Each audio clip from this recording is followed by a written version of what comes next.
Ayan, magandang Sabado po ng umaga sa inyong lahat. So welcome to Coaching Think Talk. So I am Coach Orvyl from Life Coach Philippines, and this is Coaching for Careless Living. So this coaching conversation is for someone who is being blocked in living their yung life that he or she really wants for the longest time because of fear of being judged, or because of fear of what others might say or think about him or about her kapag ginawa niya yung bagay na gusto niya gawin. And if you're that person and now you're ready, to really care less of what others might say and care more of who you are and what you really want to do, for you to do the first legit step para maging reality yung dream mo. If this is for you, this coaching think talk is for you. Yan, di ba? Daming for you.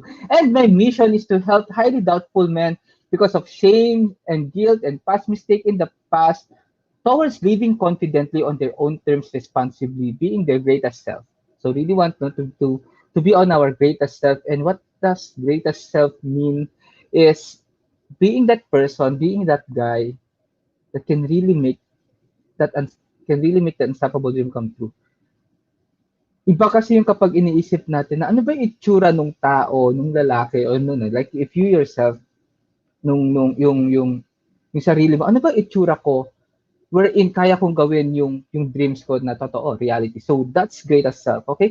So thank you for joining me live today, and please leave your digital footprints by letting us know where you are coming from today. So please do tag a friend and circulate this video to help us reach more individuals who might be in need of of what I'll be sharing for this session. So you may also give some shout out to people you want to greet and reach out with them with inspiring message. So if you're watching this on a replay, please do comment #replay. So kapag pinapanood nyo to maybe after a week, month, or years na salubong nyo or na encounter nyo itong video to, you'll feel free to really comment. Just put #replay and magna-notify yan, will be got notified, and mababalikan namin kayo if you have questions, concern, or reaction. And that's totally okay. This is a free space. Comment nyo lang kapag habang nanonood kayo, just allow yourself to free flow. So I'm streaming via Facebook page of Life Coach Philippines and YouTube channel Coach AI Connect. So if you're new to our platform, please like, follow, and subscribe.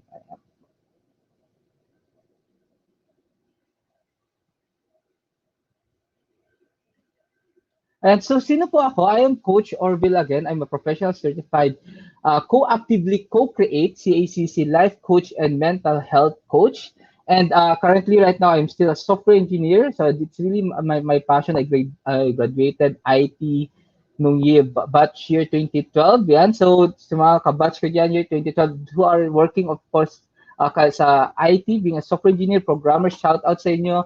I'm really happy and grateful if you really right now in your current project that really leads to innovation, di ba? Like for example, we're in the middle of pandemic, we didn't expect this one, but then really, I really believe that those most of the software engineers who are really passionate in coding, creating solutions, still really working, may mga tireless night na talagang just naka-zone sila in building and implementing things. So kapag nakita po ninyo itong video na to, so shout out sa inyo. I'm really, really, really happy and proud po sa inyo, guys. Okay?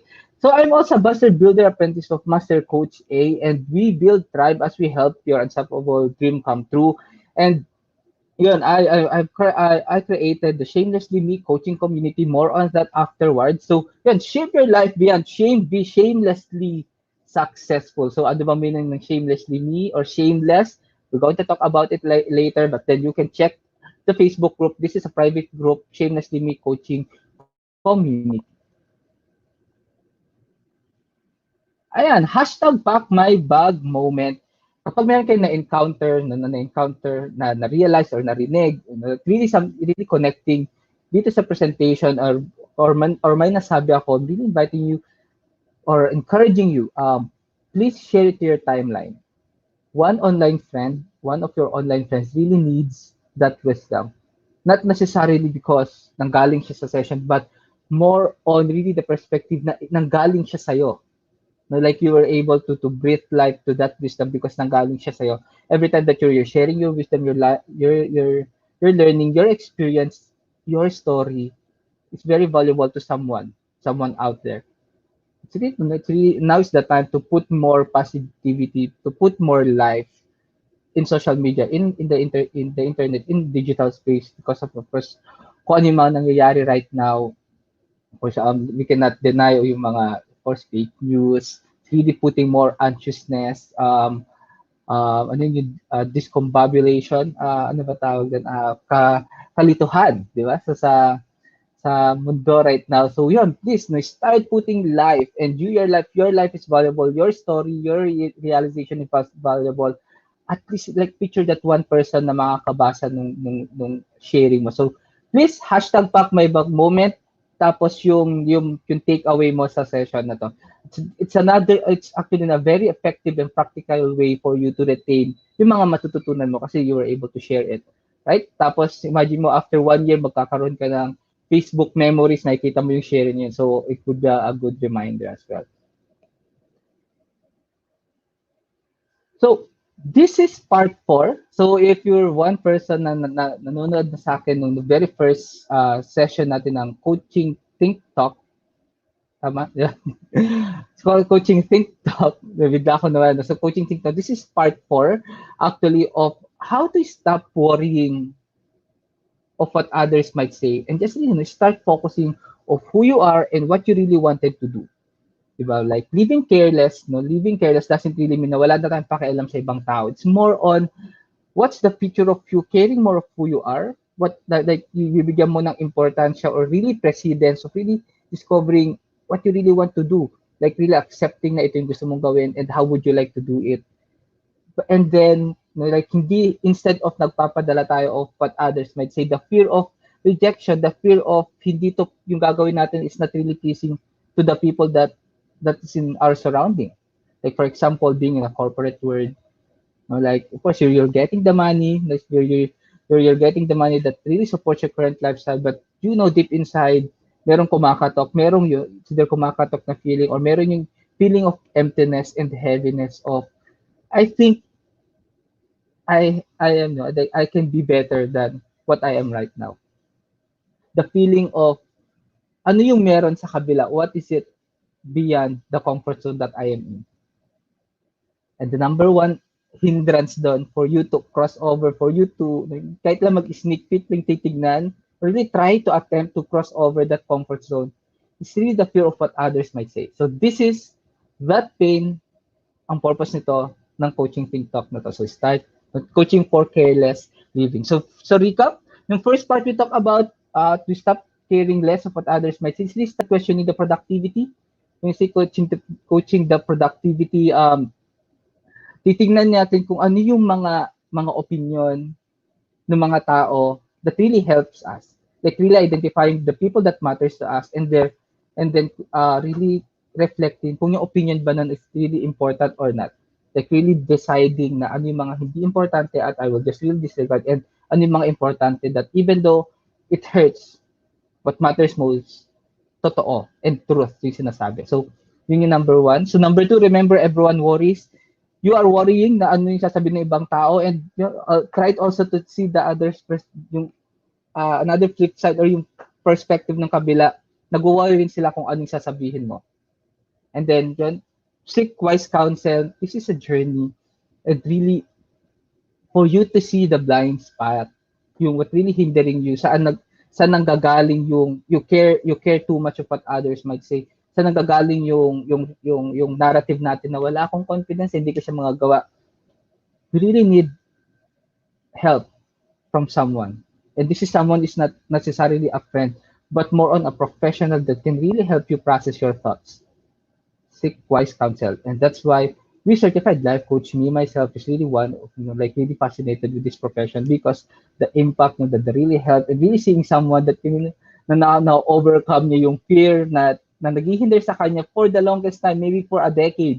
Yun na yung problema niya, yung nahihiya siya kung ano sasabihin ng ibang tao. Kahit ang gusto niya lang gawin is something na nakakanta lang, no? So, magpo-post or doing something Facebook live, ganito, share niya lang yung kwento niya. Talaga alam niyo magpapasaya sa kanya, pero nakatakot lang kasing gawin. That's you. That's the seek wise counsel. Ayan, dito na pala, Slum. Good morning po, Master Coach. Master Coach ulit. Si Master E, na si Ishi, so siya yung nagbaback and ngayon si Siri supporting yung full presentation, the whole, I would say, the whole IT department currently ng coaching think talk natin. Hello, Coach Mao. Hello, Coach Cherry. Magandang umaga po. Hello, Sir Leonard Mayor, and hello po, Coach Nilo, and magandang umaga, Coach Ian. So another recap, continue natin. What's the worst case scenario? Nagbili. Pinag-usapan natin yun last time.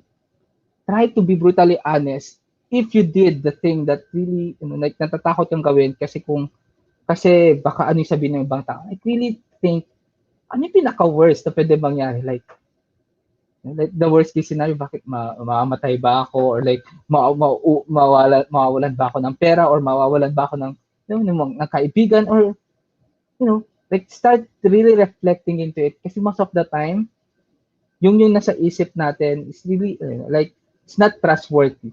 Magugulat ka, di ba, like maybe you've experienced na ginawa mo isang bagay tapos yung nagawa mo, ay yun lang pala, ay tapos sasabihin ng friend mo yung proud sila or like sasabihin nila na yeah, alam na pipil namin na gusto mong gawin yan, so we will support you. Yung palang sasuportahan ka nila. It's really try to be objective, brutally honest. What's the worst case scenario na pwede mangyari kapag hindi mo ginawa or ginawa mo yung gusto mong gawin? And then practice self-acceptance. No, this is a journey of how would you accept someone that you don't know. Practice self-acceptance starts with really knowing who you are. Like how would you start caring less of what others might say if you don't know what do you care more of? Yeah, so that's and then sa part 2. And then part 3, nung last week, we talked about start smiling. Smiling like every time that you receive opinion, unsolicited, solicited, helpful or unhelpfulness, really start to really see it on the positive way and yes, really give us a very very good smile. Kasi most of the time, halo-halo kasi yan eh. And ang gusto natin is yung tao na nagbibigay sa atin ng opinion, courageously giving an opinion, an idea, an advice, di ba? Sinasabi, they're really, most of the time, baka yung iba doon nagtitake off talaga because they really care and really love. So, start really giving smiling positivity, smile in front of the mirror, no? Para makita mo kung how beautiful your smile is. Change your focus. We talk about change your focus. Laser focus tayo on the things that really matters to do and what really needs to be done. Minsan, we feel overwhelmed, tapos nag-overthink tayo. And really start to see ano ba yung gusto mo natin matapos, ano ba yung gusto natin ma-experience, ano ba yung gusto natin na gawin na we're in 2 to 3 years from now, we really want to talk about this. Change your focus and have a laser focus. And have a compassion for others. Yun na typo lang. So have a compassion with others. End of the day, no, like you if you're going to compare yourself 2 to 3 years ago, you are more confident right now. Now you have more things or you're not empty-handed right now. And most likely you are more confident 2 years ago. And let's have compassion with others. Let's start helping other people. Really start sharing our journey. That's the reason why yung hashtag pack my bag moment. If you're realizing something right now, really inviting you share your story, your learning, your wisdom. Hashtag pack my bag moment. It's a one way of being compassion with others. No? So, part 4 of our how to stop worrying too much of what others might say or might think.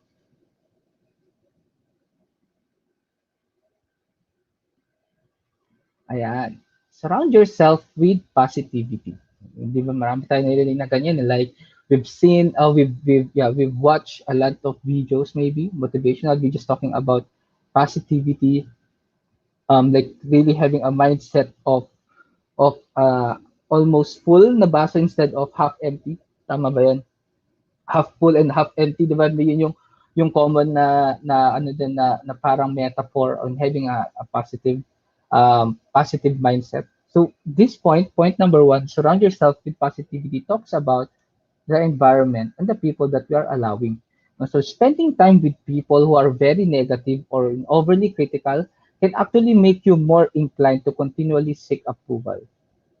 Like imagine yourself surrounded with people that very demanding, like we use the word or term na demanding, and then doesn't see the progress of us, but instead the mistakes.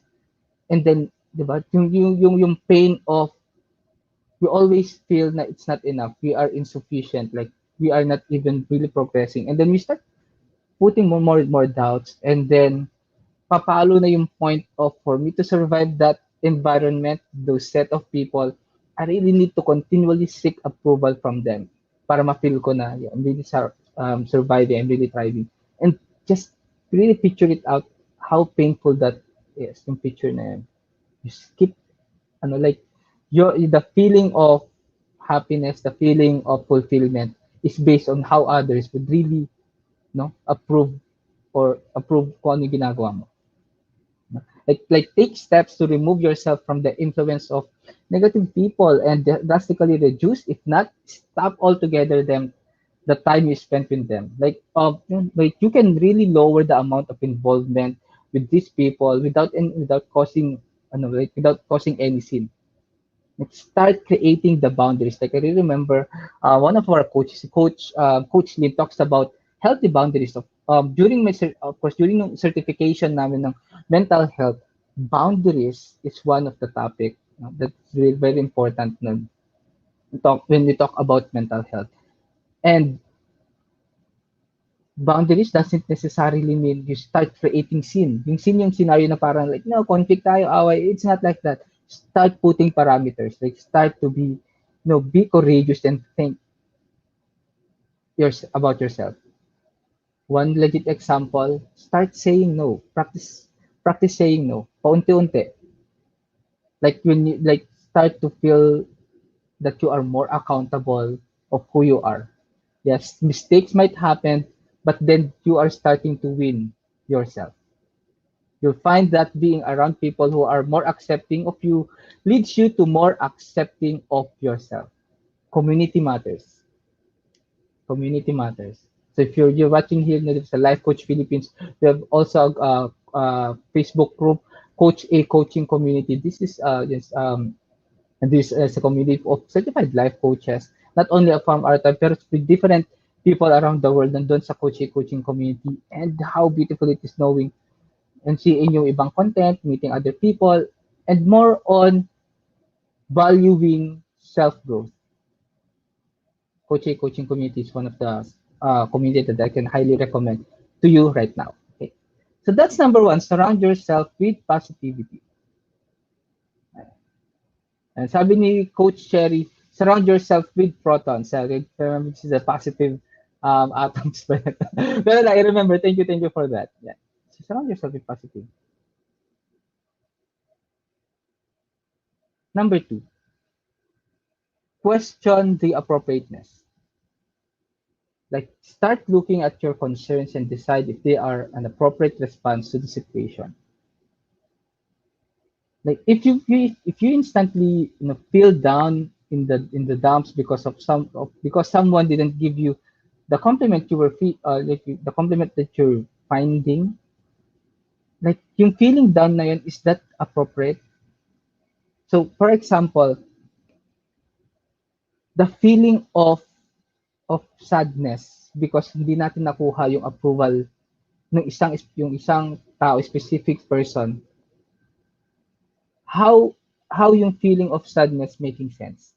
Again, this is not really removing or telling na bad or good yung emotion, but then start to reflect. I'm really inviting you to reflect on the pain that you're feeling during those moments.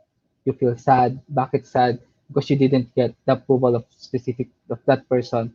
So what happened kung nawala niya yung person na yun? So how would you like to respond? Diba? Yung mga ganong tanungan. And then this is the work of a certified life coach. A certified life coach can really help you course through dun sa processing na yun, because your emotion is valid, but the question is how would you like to respond better?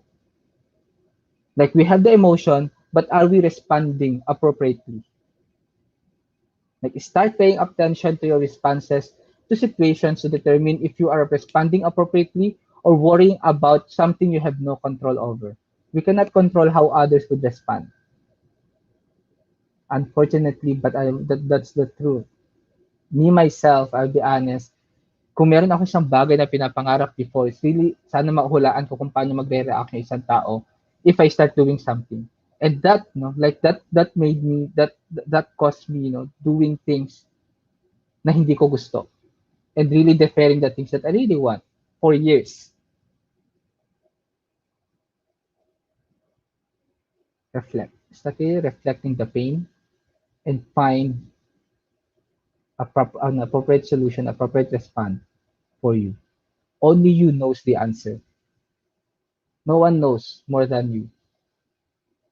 And that's life coaching. Kaya pumapasok yung life coaching because it is not us putting an answer, giving an answer, but then a life coach can really help you bring out the answer that you already have para dun sa situation, circumstance na meron ka. Right? And good morning po, Coach Marife. Magandang umaga po. That's number 2. And number 3,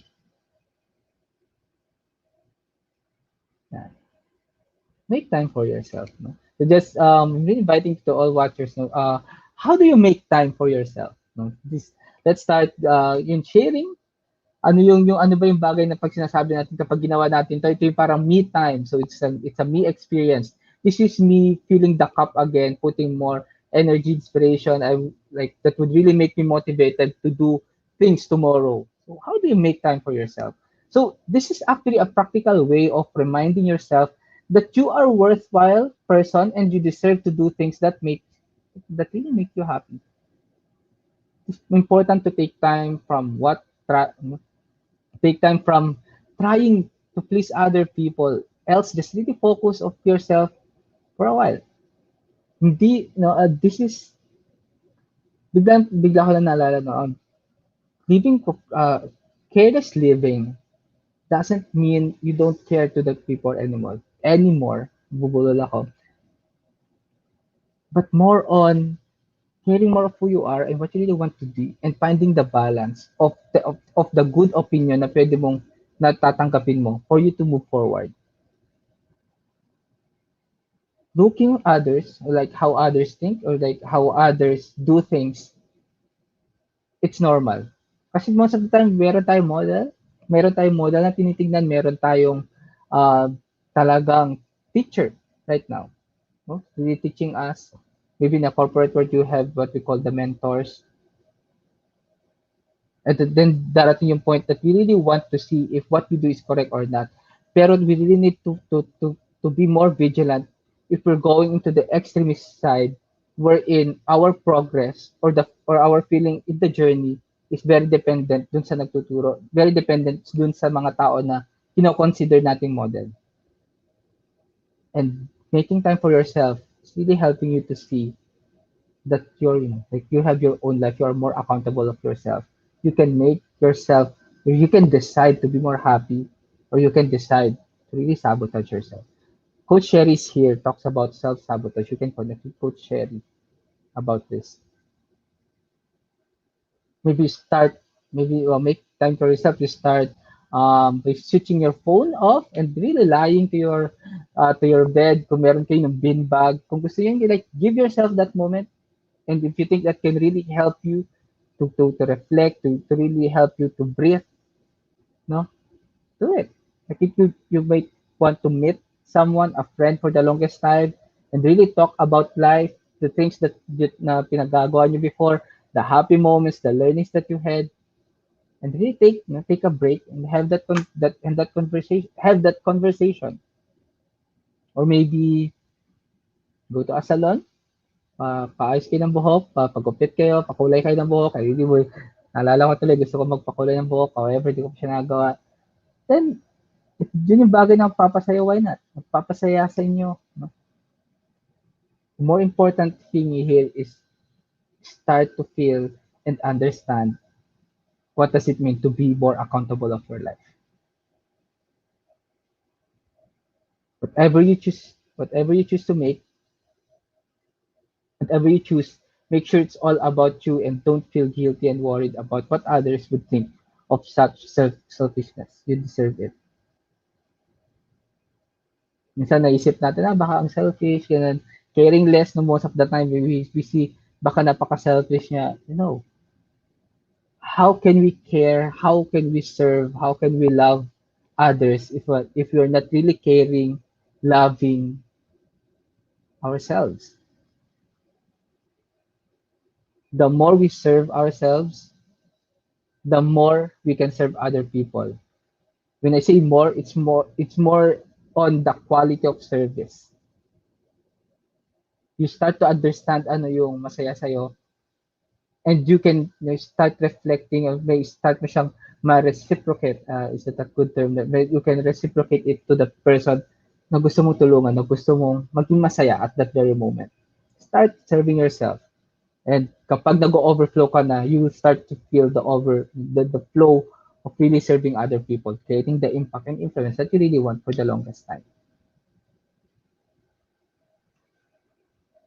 Oftentimes, it is really the doubt, the guilt, the mistakes that we did in the past, yung talagang pumipigil sa atin para gawin yung gusto natin gawin. You start to think na parang normal naman, parang wala naman ka-proud sa mga nagawa ko, or wala naman, parang wala nakaka-appreciate sa mga ginagawa ko, or this thing doesn't I mean, hindi siya namumukod tangi. Ano ba yung English? Hindi siya namumukod tangi with other people. So parang what's the point of really celebrating it? Or nandito ka ba sa point of pleasing other people is one of the best way for you to survive. Like this is pleasing other would make you feel secure and really avoid possible conflicts with other people. These are the things that really stopping us to make our unstoppable dream come true. Carrying the loads, the guilt, the mistakes, the fear, not being processed, and we're not really dealing with it. But deep inside, the disconnect of merong urge or really the burning desire to do a calling, to do a purpose, to start doing a passion. Like you daydream of ano kaya kapag I start talking in front of the stage, telling about my life, how beautiful it is, how am I able to overcome yung mga negative thoughts, yung mga assumption ko na maliit lang ako at hindi pala ako maliit. I am the best person of that specific category. Na makikita mo na meron ka talagang may nakalaan sa yung kategorya, may nakalaan sa yung lugar, may nakalaan sa yung talent, skills, task, mission na ikaw lang yung makagawa. And really really start believing that you have that. You start to care more of the value that you really want to create and start caring less what others might say. If you feel that disconnect and you are really connecting with that, the creation of value, the urge of desire, disregard, in the middle of the guilt, shame, and doubt, I'm really inviting you inside Shamelessly Me coaching community. It's really time to put all your doubts and guilt to rest and really start showing up. So is this you? No, I'm in a mission to help individuals to rise from doubts and guilt, from shameful experience, and really live confidently towards your greater self. Is this you? If yes, I'm really inviting you inside Facebook group, facebook.com/groups/shamelessly me coaching community. Let's have a conversation. This is a coaching community. It's a private group that really help you to process yung ano ba yung bakit meron yung shame. What's stopping me to let go of the shame? Stopping me to let go of the guilt? If those are the question that you have, or really the question of I, I feel I feel equipped, kaya ko naman yung mga bagay-bagay, like I can feel na kaya kong magsalita, kaya kong gawin yung business, kaya kong mag-shift ng career, pero ba't hindi ko nagagawa? Like that simple question. If that's you, let's have a conversation inside Shamelessly Me coaching community. And ayan, so B-Learning e-card. So Master Coach A has officially launched the B-Learning Society. So Master Coach A, if this is the first time you watch, Master Coach A is the one who certified me to become a life coach 2 years ago, and she is the leader of our tribe. So Coach A Coaching Community, she is the creator and founder ng Coach A Coaching Community. Life Coach Philippines ay sa kanya siya yung gumawa ng Life Coach Philippines. And she is the one who's really teaching us for building tribes. So Master Builder Apprentice, di ba nasabi ko kanina, I am part of it. So Master Coach A is the one who's really teaching us. And Master Coach A has officially launched nga the B-Learning Society, the 10th maker of B-Learning Home for Mental Fitness, and Decaf Coffee Republic is hosting the B-Learning e-card that unlocks opportunities to smarter living with monthly perks. So the first perk is 5% food and beverages discount from Decaf Coffee Republic. Second is a mental model masterclass by Master Coach A happening every third Sunday of the month. And third is a 90-minute coaching session with senior coaches from Life Coach Philippines. So for the next month's mental model, actually yung first this is the second na no, um, yung first na session namin for mental model masterclass, we talk about goal achievement. Maybe some of you nakapanood na ako, nakabasa na ako about goal setting and so and so. But the mental model that we talked about last time about goal achievement, this is on a perspective of one person who really does great things. Like Master Coach taught us about mental model of where Elon Musk is operating. So sino nakakilala kay Elon Musk? Tesla, SpaceX, PayPal. This that the guy behind those great technology na lahat tayo talaga most of us really knows yung tatlo na yon. He's the guy behind those things.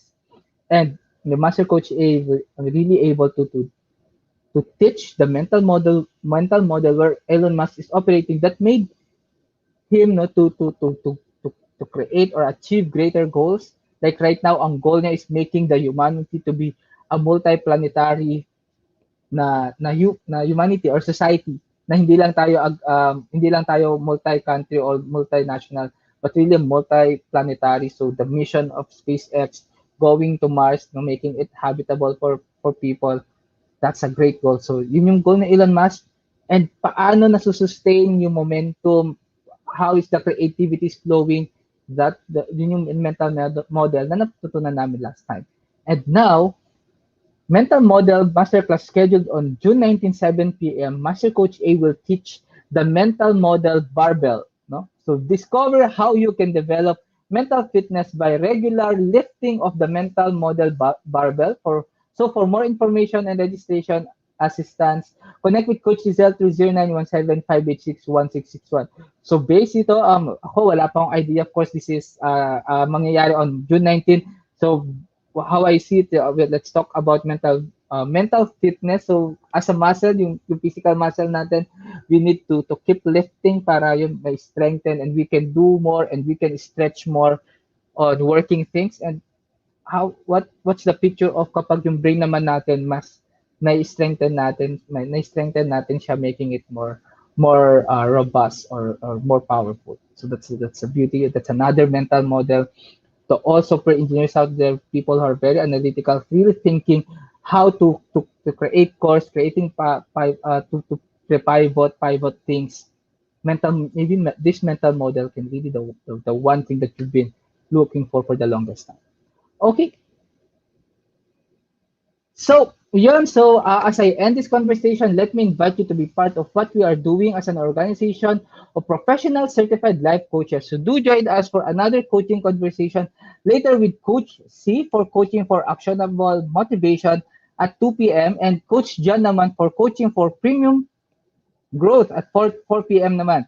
So, I would also like to invite you to Master Coach A's co-actively co-create life coach certification program. Excuse me po. So this is a comprehensive approach to learning and mastering life coaching as an active process of creating a new path to achieving results in life so that success is inevitable in every coaching relationship. So ano pong meron sa co-actively co-create life coach certification program? So this includes 21-day web-based learning, a 3-day live coaching bootcamp with Master Coach A, and a 3-day live business bootcamp with senior coaching team. So the program package also comes with many other bonuses. So connect with Coach Rizal to 0917-586-1661 to discover the opportunities waiting for you in this profession. So once again, I am Coach Orvyl of Coaching for Careless Living from Life Coach Philippines for Coaching Think Talk. coaches like us think and talk like this. This is us in the Philippines. Love, bam, boom. Magandang umaga and have a good day.